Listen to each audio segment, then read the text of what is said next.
That's fun. I've done that. The whole box. But in the end, you know what? Your problems are still there. Movies are over. Raisin Bran's gone. You still got to face your stuff. So that definitely doesn't work. Now, we can do all these things. We can try harder. We can not try at all. But in the end, they won't lead us to peace. You know how you find peace? Is you find the one who gives peace. You take all of your burdens that you can't manage on your own, and you take them to the cross, and you lay those burdens down. You remember what Jesus said about this life that we can live with him? He said in Matthew chapter 11, "Come to me, all you who are weary and burdened, and I'll give you" what? Rest. I'll give you peace. "Take my yoke upon you and learn from me, for I am gentle and humble in heart, and you will find rest for your souls. My yoke is easy, my burden is light." He says, hey man, quit shouldering that load. Quit trying harder on something that you're not going to be able to fix.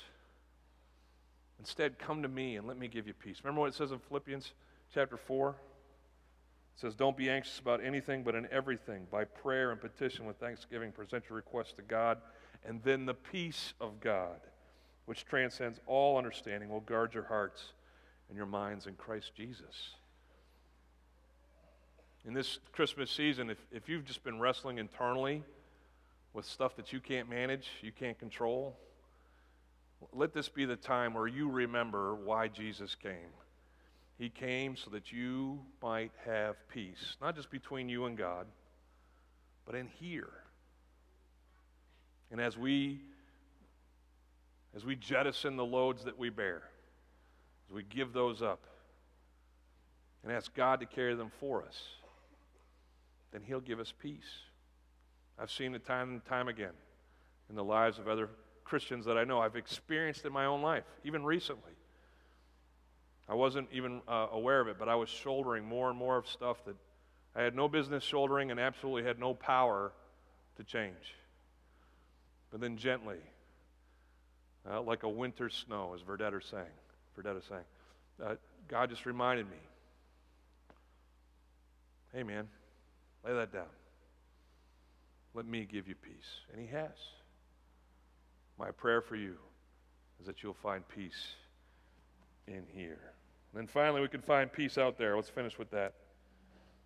Finding peace out there. Peace in our relationships with others. This bears a longer sermon, so I'm just going to hit some highlights on some stuff. But I know that Christmas is a time where we're reminded of conflicts that have perhaps been raging in our own families for years.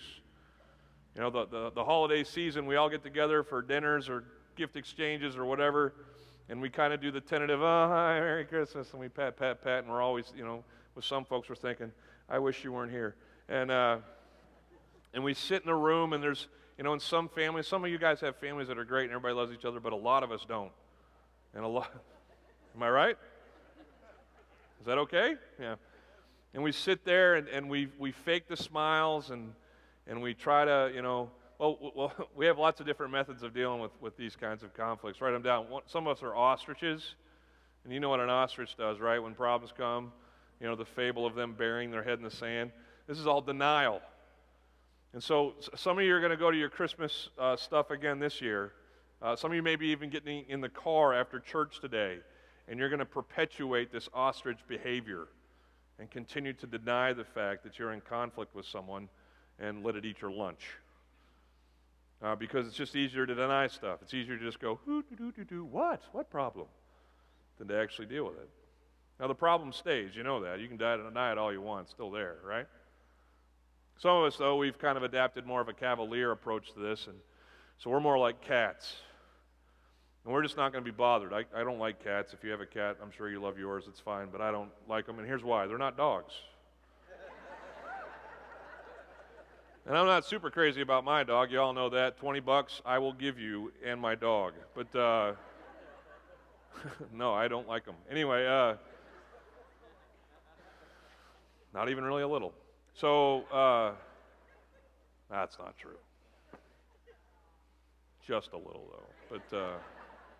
But cats, they'll come up to you and you'll be like, here, kitty, kitty, kitty. At least when I do it. Maybe I'm just like cat repellent or something, but I'll be like, hey, cat, come here, cat. Come on over here, cat. And the cat's like,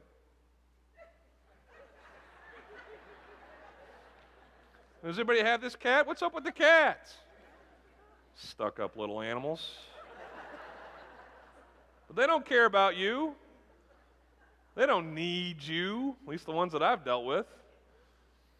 And that's how people a lot of times approach conflicts. They just shut off. And they've been hurt so much and beat down so much that they're like, I'm done. And so it's not denial. It's not like, put on a happy face. It's just like, whatever. You go and do whatever you're going to do. I don't care. These aren't effective ways of handling conflict, just so we're clear. In fact, they're not ways of handling conflict at all. Mostly, they're just ways of making conflict worse. Here's what you need to know about conflict. Jesus came and died so that you could be, or given peace in your relationship with the Holy God. He came so that you could have peace inside, but He came so that you could have peace with each other. And in fact, He wants us to live in harmony together. He says again in the book of Ephesians that Paul is saying that he wishes that we would be one, that there'd be a unity among us. And so together as brothers and sisters in Christ, we have to work on our relationships. Now, like I said, this is a longer sermon, but let me just give you a truncated thing that I want you to remember about how it is that you can forge peace with each other. It says in James 3:18 that those who are peacemakers will plant seeds of peace and reap a harvest of righteousness. My hope for all of us this Christmas is that we will go and be planters of peace in our relationships. It says in Romans chapter 12 that wherever it is possible, where it is up to you, forge or keep the peace with each other. And so we have this idea that I have to do what I can to create peace in my relationships. It's not about being in denial, and it's not about just being whatever.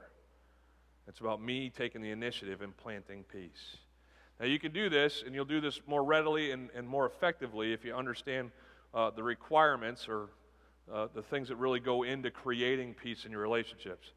So many people come to a peace situation or a conflict in life, and they want to have resolution of the problem.